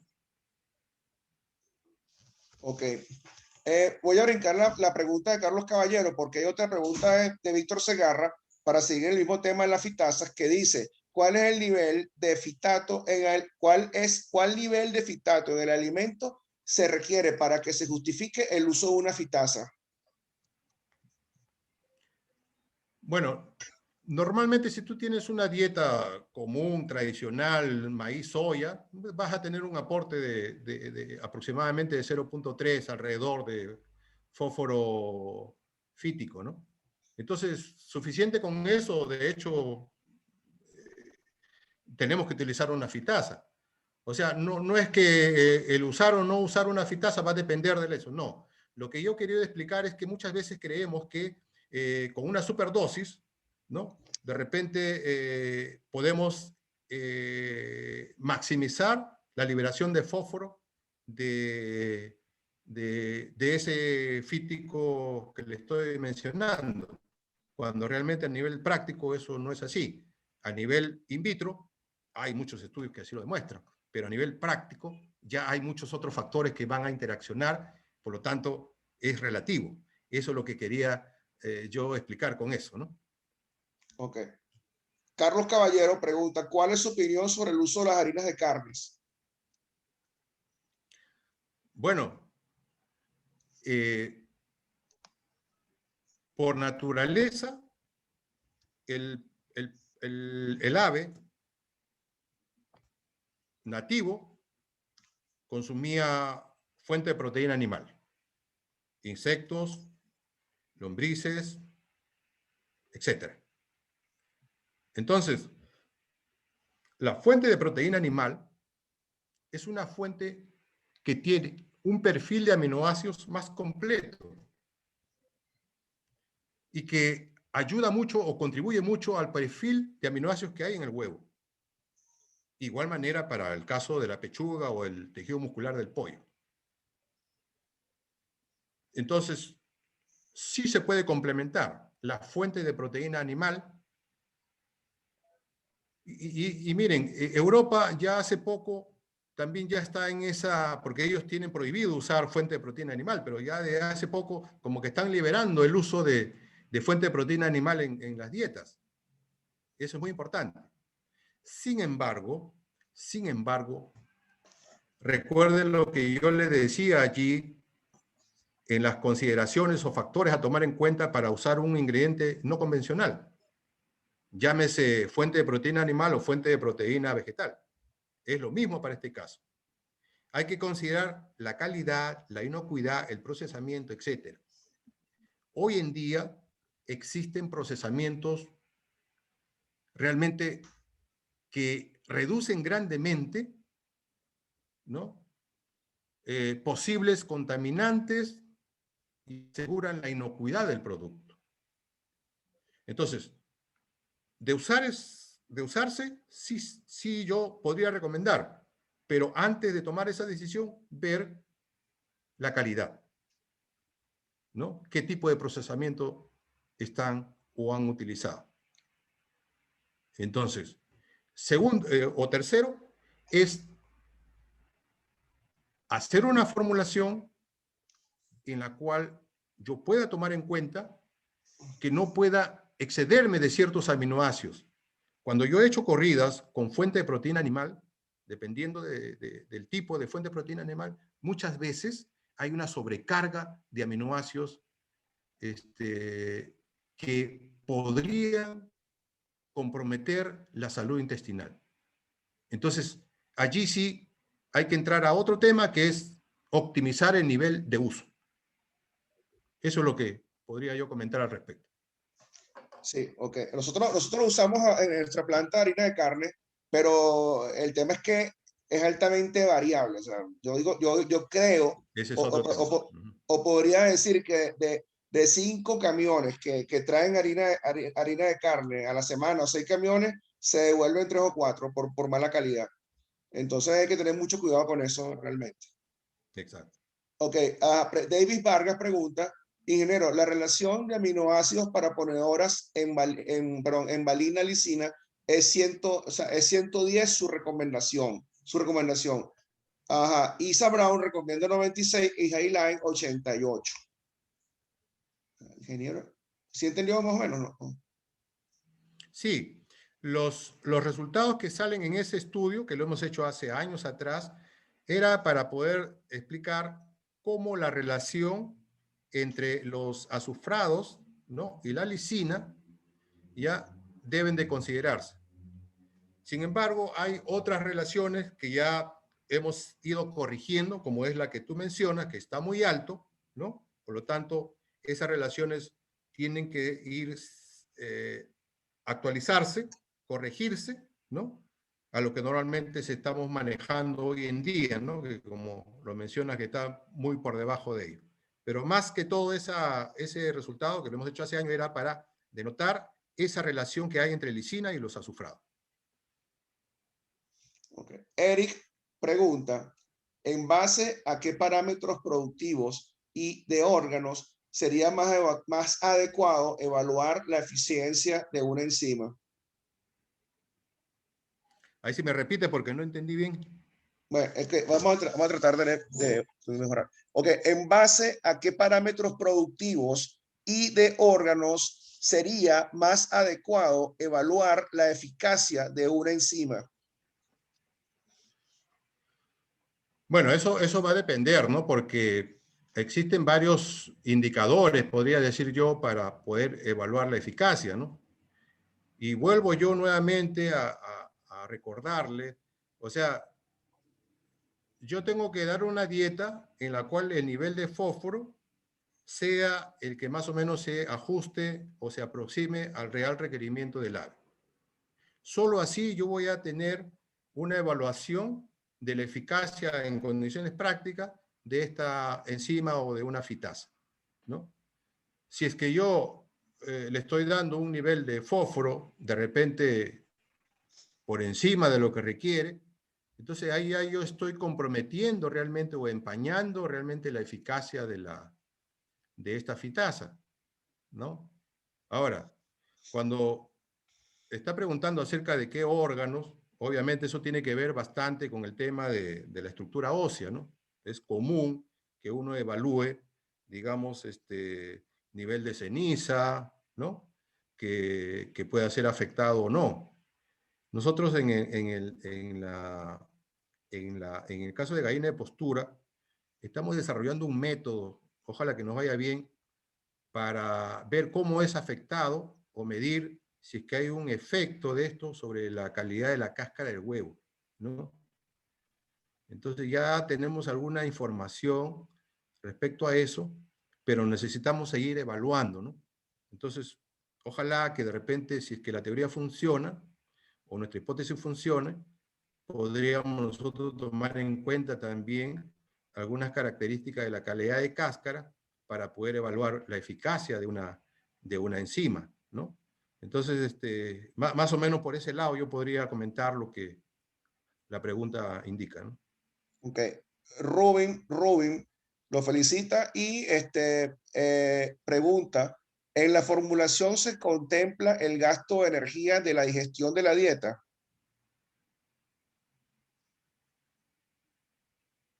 Si en la formulación contemplo el gasto de energía, De la digestión de la dieta. bueno, generalmente cuando usamos el sistema de energía metabolizable, ¿no? Ya estamos considerando ese punto allí. Pero cuando consideramos el sistema de la energía neta, entonces ahí sumamos este factor que es bien variable también, ¿no? Lo que es el incremento calórico. Y por eso le decía en las diapositivas anteriores, esto tiene que ver mucho con lo que es el papel que juega los aceites de inclusión o los lípidos finalmente, ¿no? Entonces, en la formulación, cuando usamos este sistema de energía metabolizable o energía neta, sí estamos considerando, digamos, no tanto la digestibilidad también, sino también la metabolicidad, ¿no? Ok. Eric pregunta, ¿cómo podría evaluar la uniformidad de mezclado? Bueno, eso es hay varias técnicas para ello. Una de las técnicas más común utilizadas es hacer, digamos, recolectas, de repente unas 10, 20 recolectas de muestras y poder determinar niveles de sodio, por ejemplo, o de cualquier otro mineral, ¿no? Entonces, yo esa información lo someto a un análisis estadístico descriptivo y puedo yo encontrar la variación o coeficiente de variación. Hay algunas recomendaciones que indican que hasta 5% o 10% podría considerarse más o menos que está funcionando. Por encima de 10% ya la cosa se complica porque hay mucha desuniformidad, ¿no? Entonces, lo que más se acerca a 5% o 10% en ese rango, yo creo que nos podría dar un indicador de cómo estamos, digamos, en este tema del mezclado, ¿no? Ok, Rubin vuelve a preguntar, usar harina de sangre en la dieta usar harina de sangre en la dieta de gallinas de producción como alternativa. ¿Qué niveles recomienda en su uso? Bueno, antes de recomendar un nivel, yo primero vuelvo a insistir, primero hay que ver la fuente, procesamiento, el almacenamiento, la inocuidad, ¿no? La variabilidad, como tú mismo lo mencionaste temprano, la variabilidad que se tiene, es decir, la data, la información que tenga de ese producto. Y luego en función de esos criterios, yo recién podría definir, ¿no? Obviamente que el costo también, pero recién podría definir qué niveles, ¿no? Ahora, Yo fuera he utilizado niveles que van entre 1 a 2%, ¿no? Y que han resultado realmente con buena respuesta, ¿no? Más de esos niveles no tengo experiencia, ¿no? Pero nuevamente repito, antes de tomar decisión de esos niveles, ver la data de calidad del ingrediente. Ok, ajá. Luis Sánchez, ¿qué diferencia hay entre las enzimas de origen bacteriano y o fúngicos? ¿Y qué opinión le merece el uso de superdosis de proteasa? Hay mucha variación. Le he demostrado a través de un estudio reciente, y hay mucho en la literatura, que incluso hay variación entre las enzimas bacteriales y fúngicas, de hecho que sí, por su nivel de actuación sobre un pH determinado. Eso lo define. Pero también entre la misma fuente de bacterias, también hay diferencias. Hay algunas enzimas bacteriales que trabajan muy bien y son más estables a pH ácido, mientras que hay otras fuentes de proteínas bacteriales también que no son tan estables a pH ácido y que requieren muchas veces otro tipo de adaptación. Entonces hay diferencia no solamente entre fúngicas y bacteriales, sino también entre fúngicas y entre bacteriales, ¿no? Ahora, superdosis Proteasa. de proteasas, ¿no? Ajá. Cada vez los términos tecnológicos como que están de moda. Y yo vuelvo a repetir, lo primero que tenemos que tomar en cuenta es si existe el sustrato, si existe el tipo de sustrato, ¿no? Y luego utilizar una enzima afín. Y esto es válido para todo, ¿no? Para carbohidratos, para lípidos y también para las proteínas, ¿no? Ahora, depende. Yo voy a ser sincero, en proteasas lo he utilizado con matriz normal, no he utilizado como superdosis, ¿no? No lo he utilizado, pero lo que puedo opinar es que puede ser parecido a lo que es la parte de las fitasas con superdosis, ¿no? ¿Por qué? Porque de repente, si yo tengo una dieta con sustratos que de repente son muy digeribles, incluso puedo tener de repente aporte de fuente de proteína animal, de repente no me podría funcionar. Pero ¿qué pasa si de repente yo tengo una soya de baja calidad, con altos factores antinutricionales, y tengo otros ingredientes que son fuente de proteína y que de repente también tienen, digamos, proteínas que no son muy asimilables? Entre comillas, yo podría especular que dando un superdosis de esta enzima, teóricamente podría funcionar. No tengo experiencia al respecto, pero es lo que yo puedo opinar. Ok. Acá pregunta Fabricio Saldarriaga. ¿Desde cuando se alimentan pollos y pollitas con pellets? ¿Desde cuándo se alimentan pollos y pollitas con pellets y cuál es el porcentaje de nutrición a diferencia de un balanceado? Bueno, en el tema de procesamiento, eso sí yo les recomiendo, o sea, porque es un foco principal. Yo defiendo mucho la salud intestinal porque es la base de la asimilación. Y a través de ello defiendo también el balance de la microbiota. Entonces, cuando uno da un alimento crudo al pollito, la pollita que recién llega, es un desafío grande. Porque es un vehículo en el cual ingresa los microbios patógenos, que es lo que a mí más me preocupa. Y también un alimento crudo prácticamente tiene una digestibilidad mucho menor.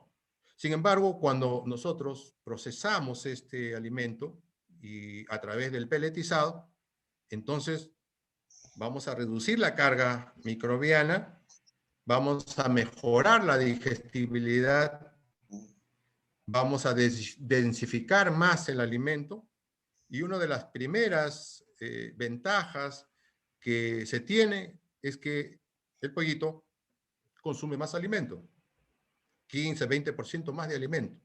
Y es justamente por ese mayor consumo que el animal responde más y crece más. Pero lo más importante para mí es que se está asegurando en esas primeras fases una salud intestinal. Se está asegurando un buen desarrollo de órganos, se está desarrollando un buen desarrollo de la estructura ósea, que es importante como base para la producción posterior. Entonces, esa es una recomendación, ¿no? Que por lo menos en fases críticas se le dé un alimento procesado, ¿no? Ok. Ajá. Gotiniano hace un comentario respecto a su comentario pasado en su pregunta. Dice, sin embargo, muy importante lo que nos has comentado y hay que tener en cuenta los niveles de calcio y fósforo. Y después el uso de enzimas, lo cual nos puede llevar a resultados poco consistentes. Y bueno, es un comentario. De resto, no hay más preguntas en el chat. No sé si alguien tiene otra pregunta oral. Si no, le damos el pase a Alicia para que pues dé la despedida del evento. Y felicito, doctor, por su tremenda exposición y presentación. Y bueno, muchas gracias por todos los conocimientos y comentarios que nos ha aportado.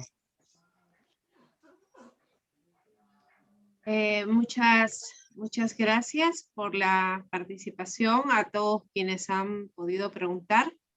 Román, muchísimas gracias. Vamos a darle el pase a nuestro presidente de nuestro grupo, al doctor Gabriel Otiniano. Sí, gracias, doctora Alicia. En primer lugar, no me queda más que agradecer en nombre de Grupo de Profesionales Avícolas, al ingeniero doctor Elías Salvador Tazaico por tan brillante exposición. Yo me llevo de manera personal muchos apuntes de lo que nos acaba de decir.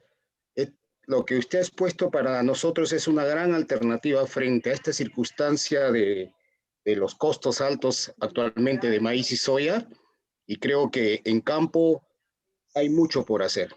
Cómo aplicar estos conocimientos que usted nos acaba de brindar. Estamos en esa línea, creo que es una alternativa muy buena, y bueno, reitero nuevamente mi agradecimiento sincero y vamos a seguir siempre contando con su apoyo mediante el blog que usted nos ha hecho llegar, y muchas gracias nuevamente.